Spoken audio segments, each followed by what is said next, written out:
Mesdames et messieurs, des douleurs de tête, ça fait mal. Et évidemment, quand vous avez des douleurs, vous allez en pharmacie pour chercher un médicament qui peut vous guérir.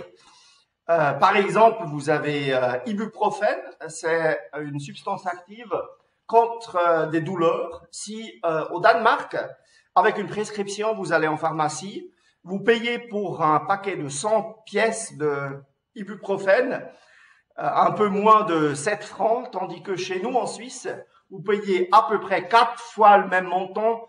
Pour être exact, vous payez 28 francs 75 pour un paquet de 100 comprimés avec de l'ibuprofène. C'est aussi possible d'avoir des problèmes avec l'estomac.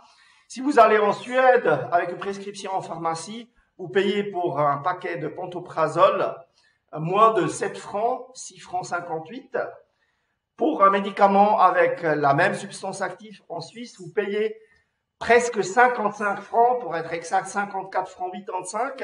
Donc 8 fois le montant que vous devez débourser en Suède pour un médicament avec la même substance active. Donc vous le sentez, qu'est-ce qui est le thème aujourd'hui? C'est les prix surfaits de médicaments, notamment des médicaments génériques en Suisse. Pourquoi est-ce que c'est important? Parce que le montant qu'on dépense pour les médicaments, ça fait à peu près 20% des primes caisse maladie que nous payons par année. En moyenne en Suisse, on débourse à peu près 2,5 fois plus pour les médicaments génériques comparé à nos pays avoisinantes et d'autres pays européens pour des médicaments génériques. Pourquoi est-ce que c'est ainsi? Parce qu'on a un système de fixation de prix chez nous qui est erroné. Il faut le remplacer.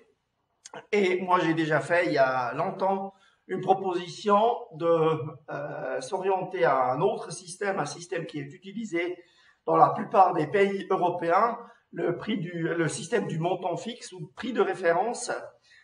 C'est un système de fixation de prix qui ne focalise pas sur la marque d'un médicament, mais sur la substance active. Et qu'est-ce qui est remboursé?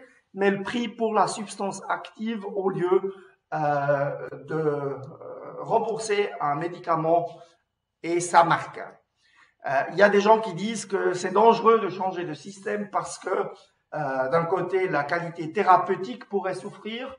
Je suis pas d'accord avec ça parce que nous avons toute la flexibilité et possibilité de nous organiser aussi avec un système de montant fixe comme nous le voulons, par exemple, que le médecin aussi à l'avenir pourra prescrire une certaine marque d'un médicament et pas seulement la substance active. Donc, pas besoin d'avoir peur. Il y a aussi des gens qui disent que l'approvisionnement pourrait être mis en danger chez nous quand on introduit un tel système. Je suis pas d'accord avec ça.